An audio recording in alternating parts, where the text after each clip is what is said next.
Come in. Welcome. I'm E.G. Marshall. Sit down. Anywhere you like. I have a small confession to make. I am crazy about ghosts, and I cannot for the life of me comprehend why anyone should be afraid of them. What, after all, what do ghosts do? They haunt, that's all. To haunt means to visit, to frequent. In short, to hang around. What's so scary about that? A hopeful lover hangs around a lot. If an inspiring lover or a wistful compatriot can hang around without inspiring fear, why not an anxious ghost? Is it really you? Oh? Yes, Melba. It is I. Oh, Paul. Don't cry, Melba. I can't help it. All right, dearest. Go ahead and cry. Oh. Paul, tell me something. What? Are you happy? Where you are? I'm really sorry you asked me that, Melba.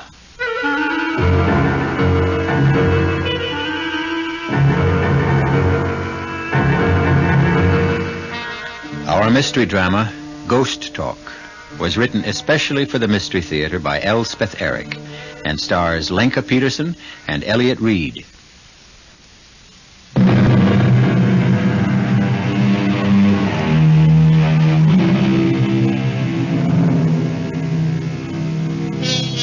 Yes, ghosts haunt places. Traditionally, they haunt large, decrepit mansions with long halls, extensive staircases, and musty attics. But these big old edifices have all disappeared from our landscape, and it is more than likely that the ghost of today has to restrict himself to one-bedroom apartments with bath, kitchenette, and dining area. Poor ghosts. Will they give up haunting altogether? Or will they do what we have done? Adjust. Melba, you have my number? Yes, Leonard. Both at home and at the office. If there's anything I can do, Melba, anything at all. I'll call you. Bless you, my dear. Oh, Paul. Where are you? Where?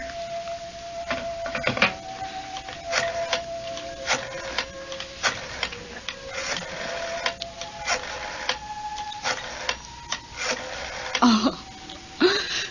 Irene, it's me. They've all gone. Leonard Whipple was the last to leave. I'm all alone. No, I'm not crying. I'm trying to be brave and calm and remember everything you told me.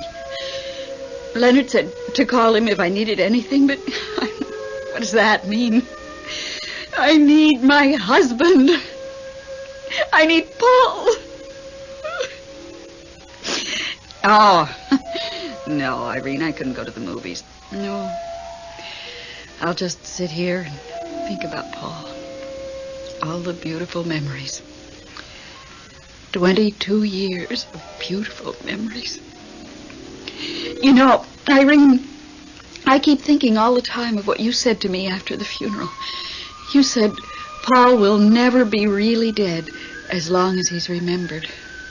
I keep saying that over and over. Paul isn't really dead as long as he's remembered. I want to thank you, Irene, for that beautiful thought. It means everything to me.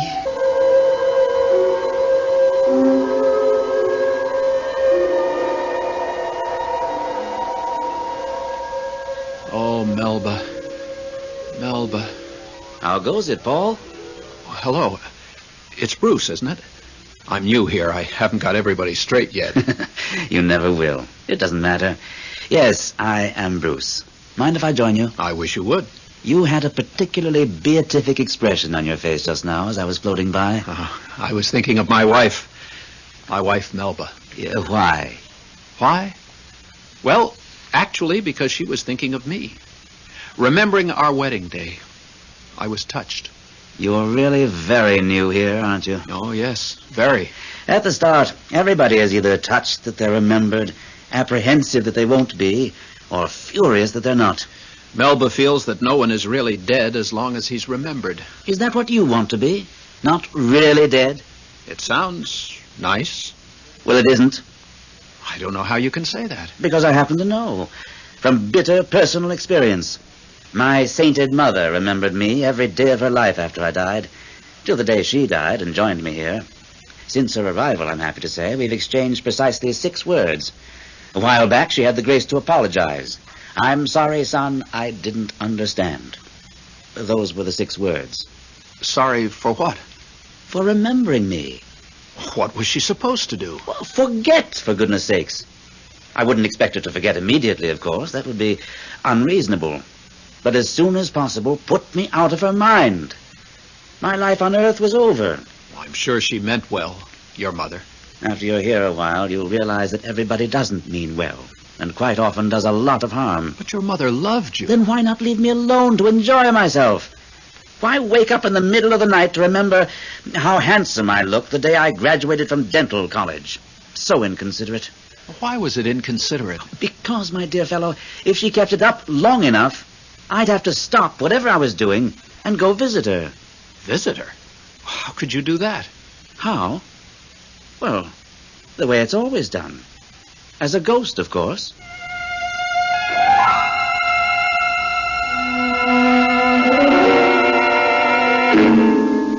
Irene? It's me. Oh, all right, I guess. Leonard was here. We sent out for Chinese food. He left about an hour ago.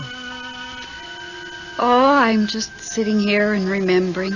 I got out the old picture album to show Leonard. I don't think Leonard cares too much for travel. I wasn't sorry when he left. Looking at the snapshots and remembering the beautiful life I had with Paul, it seemed to bring him closer. Oh, I mean it, Irene. A couple of times, I felt as though he was right here in the room with me. Honestly.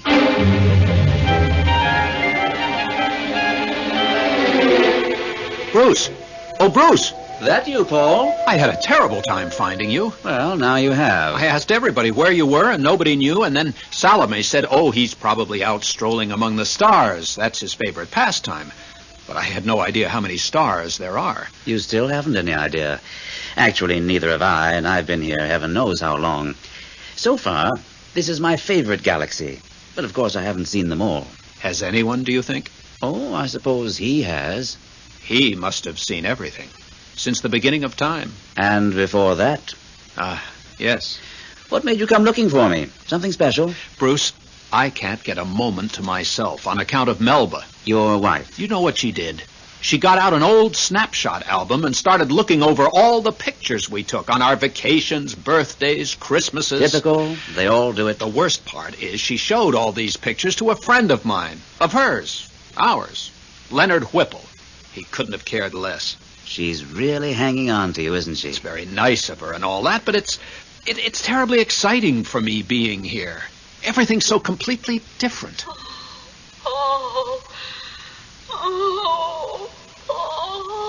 There she goes again. Hear her? Oh, Paul, dear.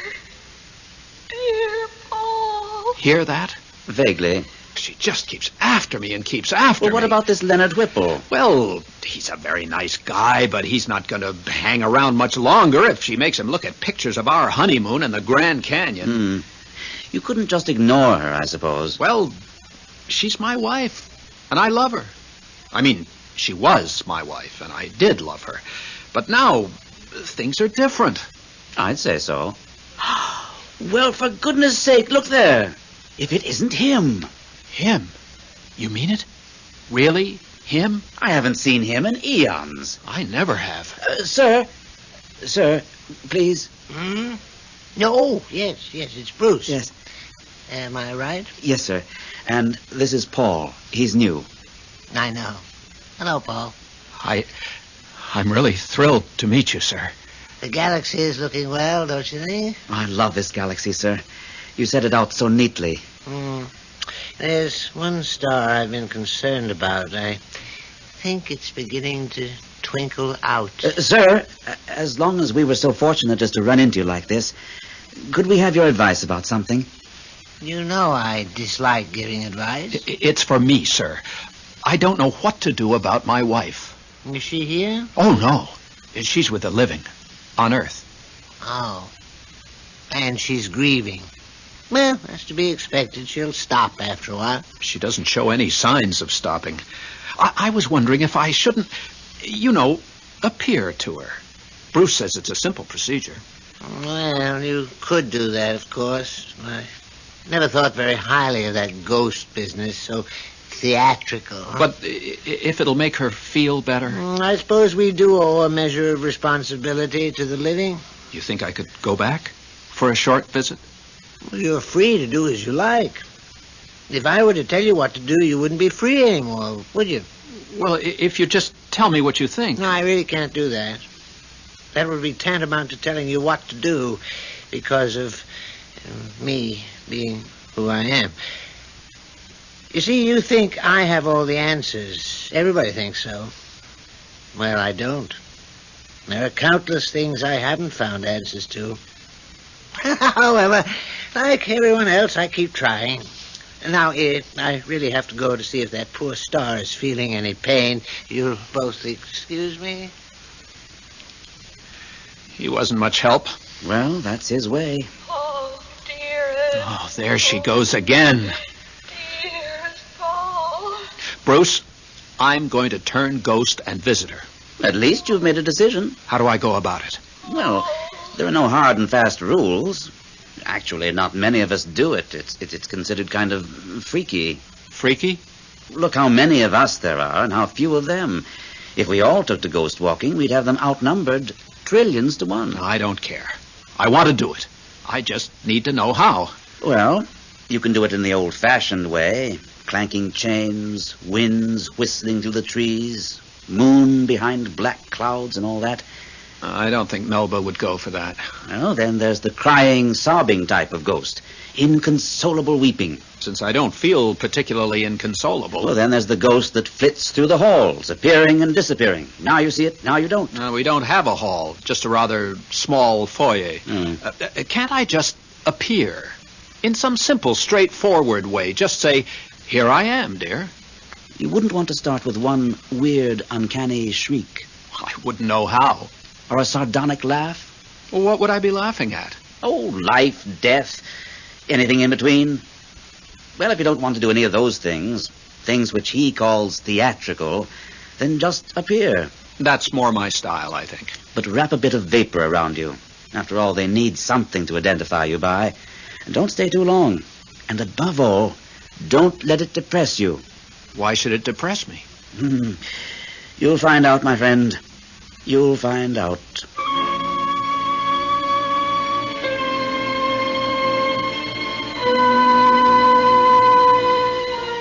It never occurred to me that a visitation by a ghost could be depressing.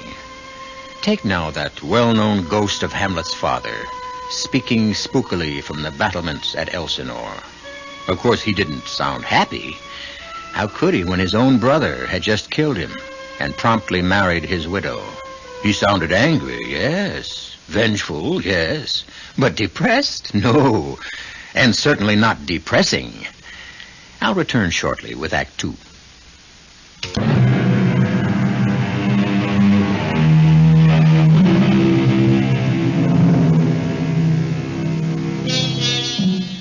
Our moribund hero, Paul, has decided to return to Earth as a ghost and haunt the 3-room apartment where he once lived with his wife, Melba. He has simply draped what remains of him in a shred of celestial vapor. And now, as he gazes through the living room window of what used to be his own 10th floor apartment, he can scarcely be distinguished from the melting moonlight that floods the room inside. Nothing's changed. She hasn't changed a thing.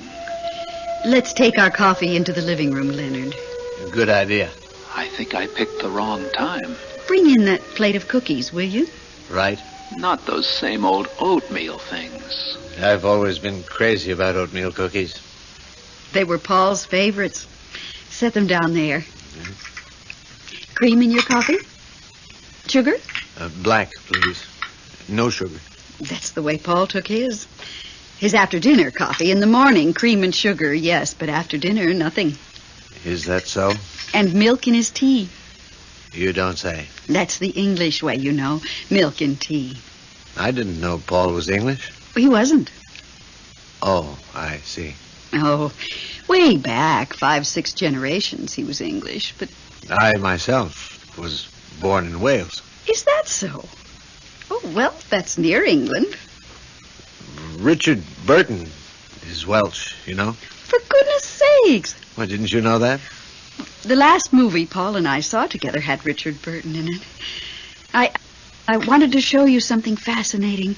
Paul's World War II uniform. I've saved it all these years. No, I don't. Not tonight. And his captain's bars. Some other time. I've really got to be moving on. Oh, if you really have to. Such a beautiful night. I think I'll walk home. Yes, a beautiful night. Oh, just look at the moonlight streaming through that window. Care to walk a ways with me? In the moonlight? Oh, no, I don't think so, Leonard. I have a lot of things to do here.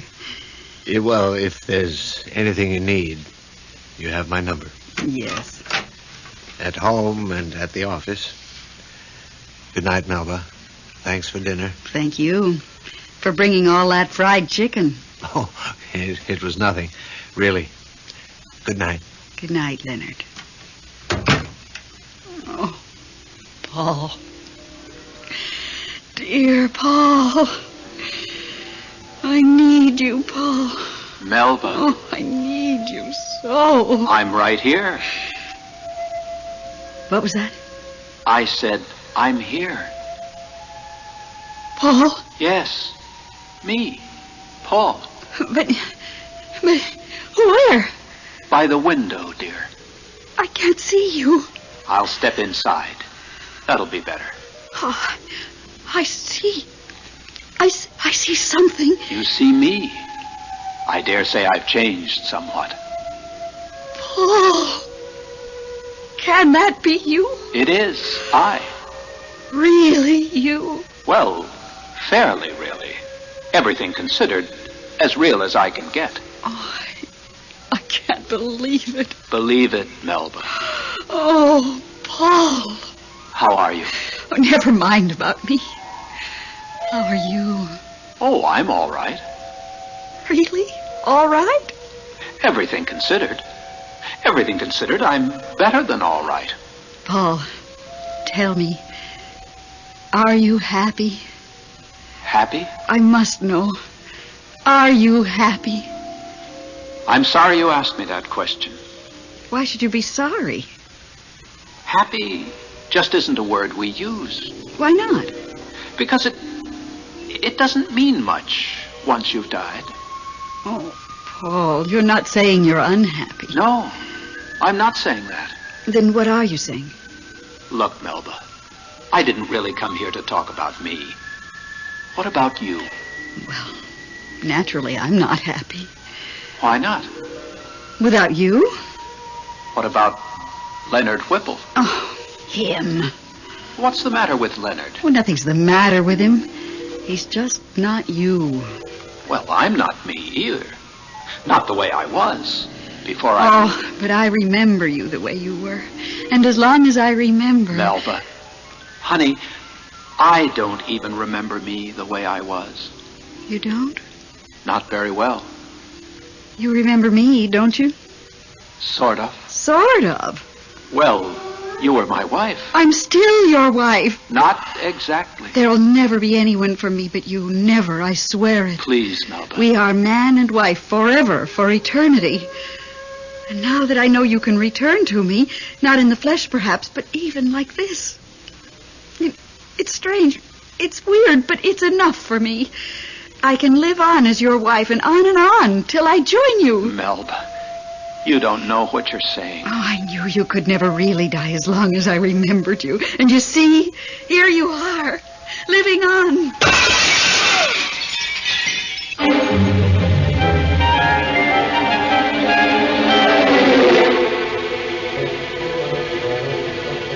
Hello, Irene.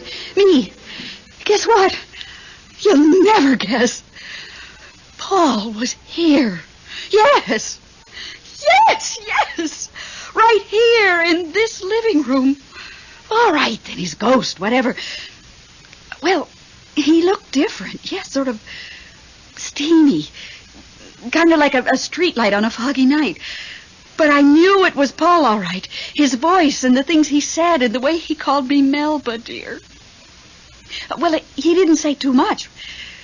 I asked him, was he happy? Because naturally I wanted to know, but he wouldn't say.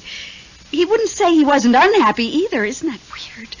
He wanted to know about me. Am I happy? Isn't that sweet? And he asked about Leonard Whipple. Imagine him knowing I've been seeing Leonard off and on. Of course, I told him Leonard doesn't mean a thing to me, that there could never be anyone else for me. I said, Paul, we are man and wife for eternity. I said, you can never truly die, Paul, as long as I remember you. And then, you know what, Irene? There was this great big noise, a crash sort of.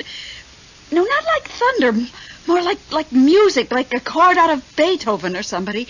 And all of a sudden, he was gone. But he'll be back. Like you said, no one is really dead as long as he's remembered.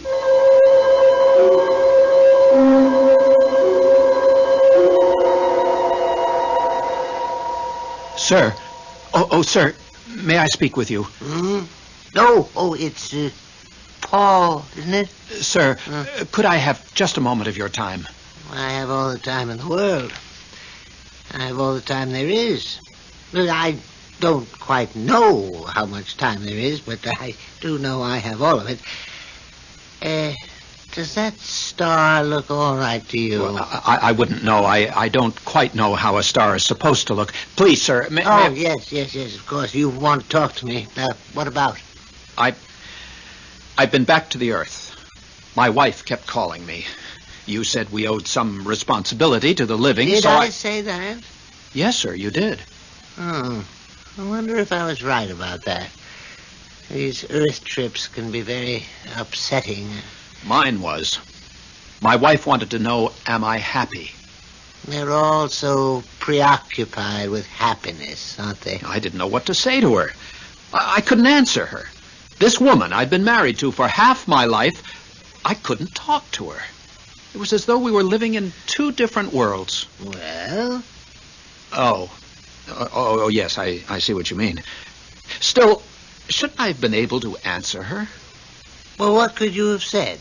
Well, that happy is a word that doesn't mean anything anymore. Happy is nothing without unhappy. The way pleasure is nothing without pain. The way health is nothing without illness. Euphoria is nothing without depression. Oh, you know what I mean, sir. I do know, yes. It's ridiculous to say I'm happy when I'm never unhappy. What I am is... What you are is... what? What I am is... free. Yes. I'm free. I'm Paul, and I'm free. And I'm free to be Paul. No more, no less than me. Me, Paul. Sir, why couldn't I be free like that before? Oh, dear, I ask myself that same question all the time. The only answer is I miscalculated somewhere. And I did give those people the power to think, to reason, to figure out the sensible way to do things. Oh, why don't they use what I gave them? Why leave everything up to me? Theirs isn't the only planet in the universe, you know. I do have other things to look after, but the way they call out to me, they want me to do everything. But it's not right. It really is not right. No, sir. I'm sorry, sir. Well, what's done is done. They'll just have to muddle through the best way they can. Now, about your wife. Melba, is it? Yes, sir. Tell you what. Why don't you talk to Bruce about it? You two seem to get along so well. Yes. Talk to Bruce. Now, excuse me, will you? I really do have to go take a look at that poor star.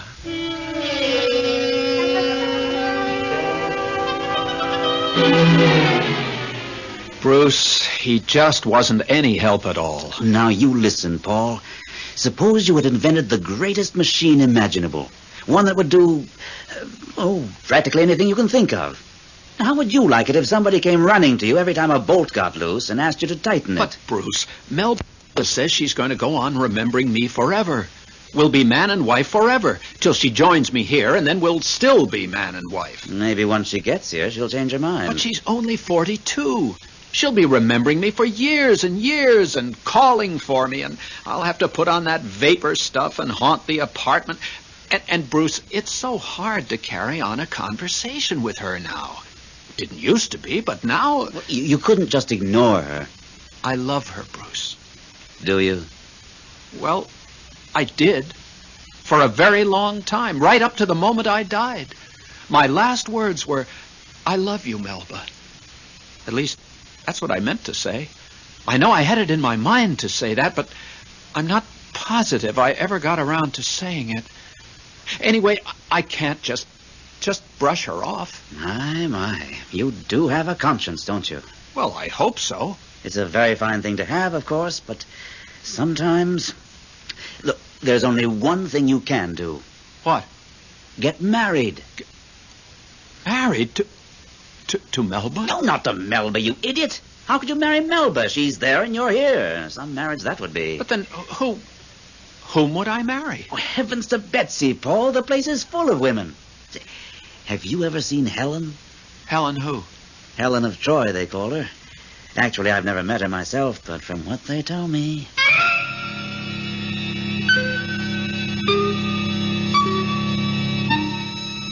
Marriages are made in heaven, so it's been said. There are those who consider this a profoundly true observation, while others think it one of the silliest statements ever made. I myself have no opinion, at least none that I care to express here. But no one, so far as I know, has ever claimed that people actually get married in heaven.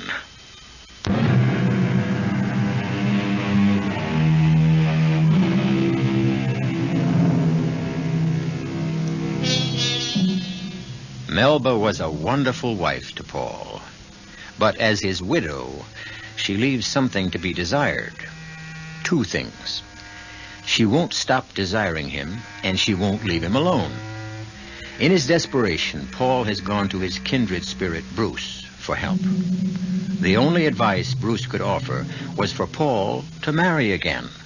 Not his earthly wife, Melba, but one of the heavenly creatures who, like Paul, expect to live on forever in whatever place it is they live on forever in. You've definitely burned yourself out, little one. Too bad. Sir? Oh, sir. Oh, look, Paul, this dear little star has burned itself out. Well, I knew it wouldn't be long. Sir, I did what you told me to. I talked to Bruce about my problem, and you know what he said? He said get married. Married? He says the only way to make Melba forget me is for me to get married to someone else. Someone here. Where else? What do you think of the idea? Why do you keep asking me what I think? Can't you ever think for yourself? Well, I just thought... No, you didn't. You came running to me like all the others. I'm getting tired of it. Well, if you could give me a little advice... I gave you a little advice. I said talk to Bruce. You talked to Bruce, and he told you what he thought you should do. Now, either do it or don't do it. Is it all right? Is what all right? To get married. Here. Paul, the essence of this place is perfect freedom to do as you choose. It might work out, it might not. But that's true of everything, isn't it? It's certainly true of everything I do. Do many people get married here? Well, I don't know. I do know they don't come running to me to ask, is it all right? Bruce mentioned someone called Helen. Helen of Troy? Are you asking me to pick a wife for you? Now, what else do you want me to do? Tie your shoelaces? Help you with your arithmetic? Don't you people ever grow up? I'm sorry, sir. I don't care about your being sorry. That's too easy. I care about your achieving some measure of maturity. A bit of independence, a little simple sense. Is that asking too much? Tell me, is that really asking too much? Oh, sir, Sometimes I feel like giving up on the whole human race. You're not going to cry, are you, sir? Why not? Who has better reason to cry than I have? Nobody, I guess. However, we must all carry on, mustn't we? Never give up. That's my motto. Because if I gave up... Don't say it, sir. Please, don't say it. No, I won't say it. I wouldn't be so cruel, no matter how provoked. Now, Paul, I really must go to tend to that poor little star who, believe me, needs my help more than you do.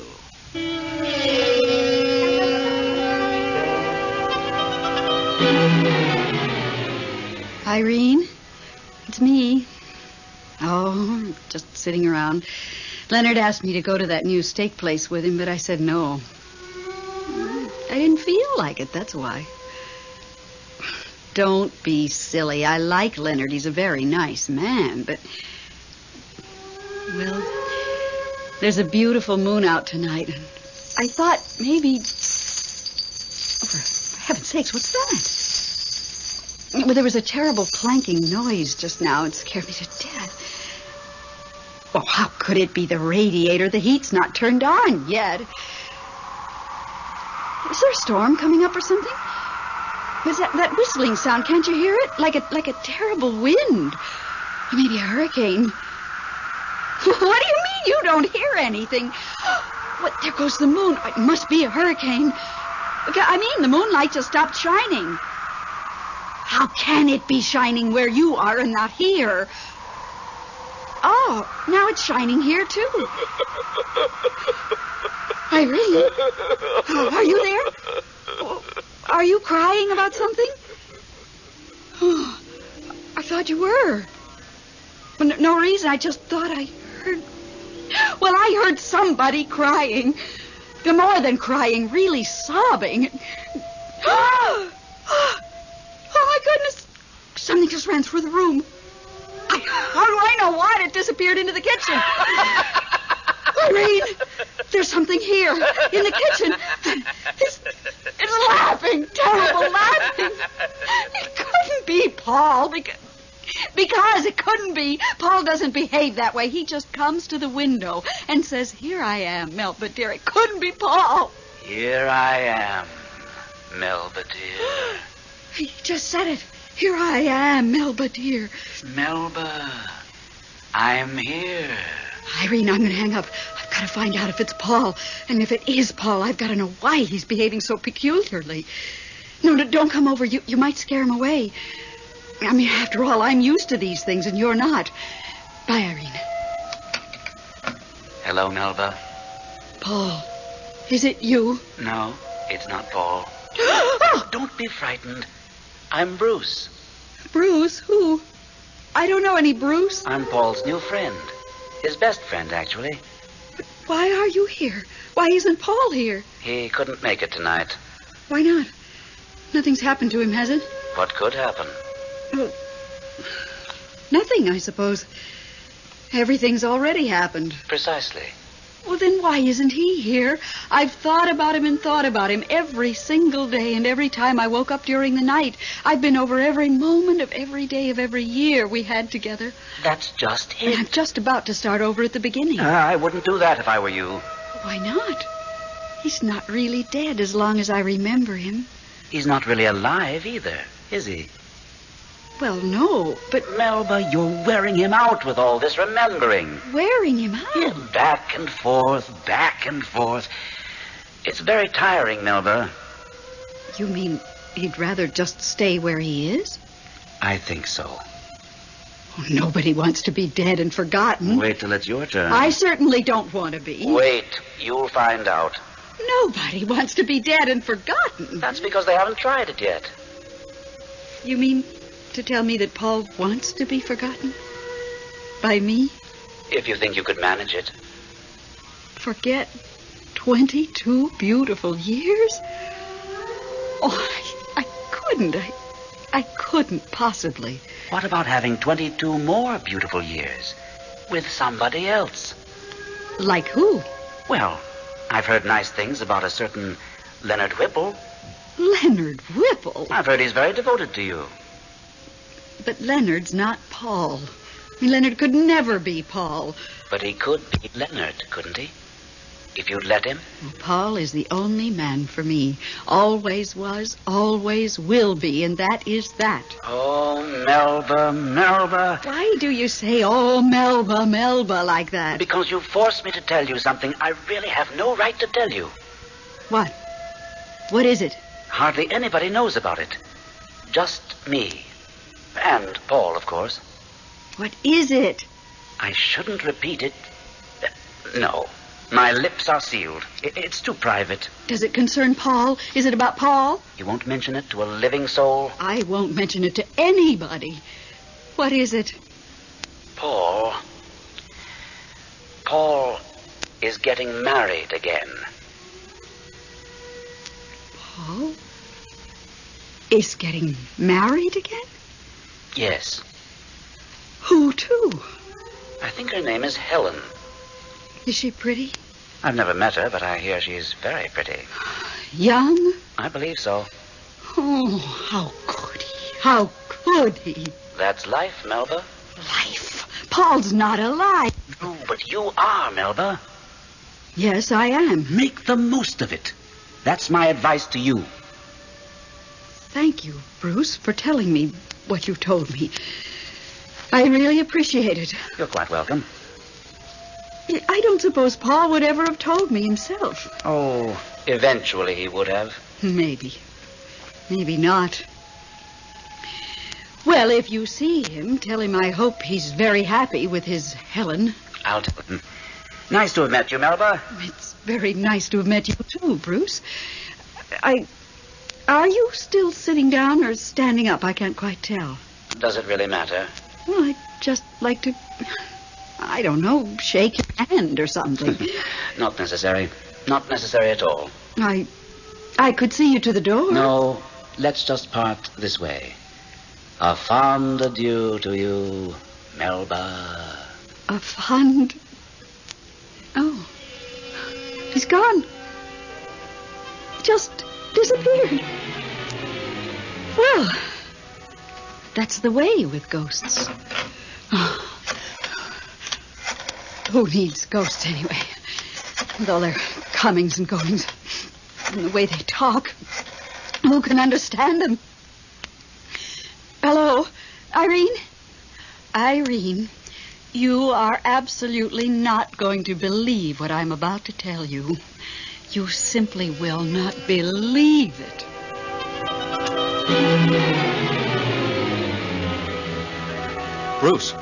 Bruce, where have you been? I've been looking all over for you. Even Salome didn't know where you were. Where were you? I went to see your wife. Melba? What for? To tell her you were getting married. Bruce, you had no right to do that. Here we do as we choose. He told you that. How did she take it? Shocked, of course. Hurt. What you'd expect.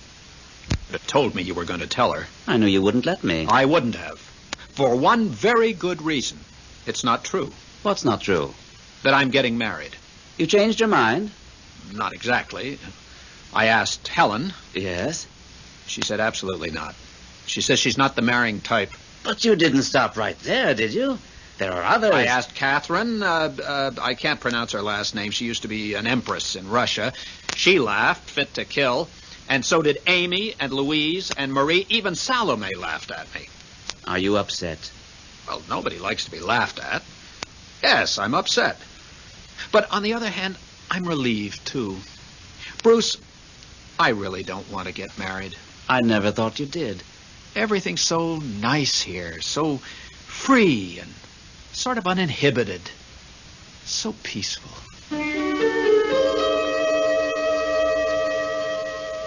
Leonard, it's Melba. You don't mind my calling you at your office, do you? Oh, that's good.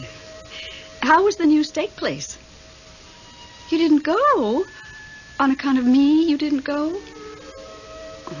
Well, I must say, Leonard, I spent the evening doing various things. Things that really needed to be done. Like, I got all Paul's clothes together and packed them in boxes. Tomorrow I'll send them to some deserving charity. Listen, Leonard, I was thinking, as long as you didn't go to that steak place, why don't you come over here tonight and I'll cook you the best steak you ever tasted. And hash brown potatoes. Would you like that? Ah, good. Well, come early, and we'll have a martini first. Well, good for Melba. Good for Leonard. And good for Bruce. And for Paul, too. Good for everybody who faces up to a problem and solves it the best way possible. The solution may not be a perfect one. Solutions seldom are. But at the very least, they are an attempt to use the sense we were born with. And that's all God asks of any of us. I'll be back shortly.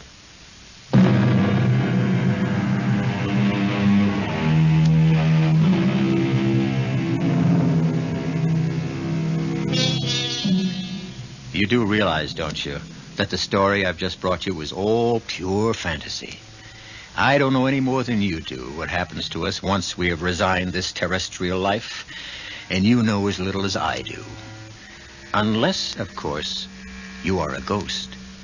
Oh, if you are, I wish you'd get in touch with me. I have gobs and gobs of things I'm dying to ask you, well, for one thing,